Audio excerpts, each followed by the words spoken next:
National Weather Service in Wilmington has issued a severe thunderstorm warning for Franklin County, northeastern Ripley County, Union County, Indiana, Fayette County, Indiana, until 7:15 p.m. At 6:36 p.m., a severe thunderstorm was located over Lake Santee, moving northeast at 45 miles an hour. Hazard, 60 miles an hour wind gusts. Source, radar indicated. Impact, expects damage to trees and power lines.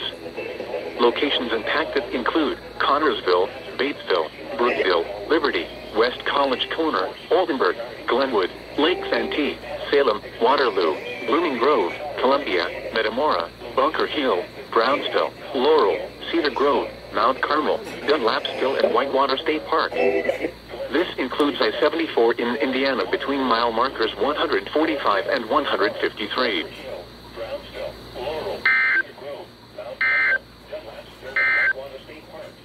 You are listening to NOAA Weather. All hazards rating mile markers 145 and 153.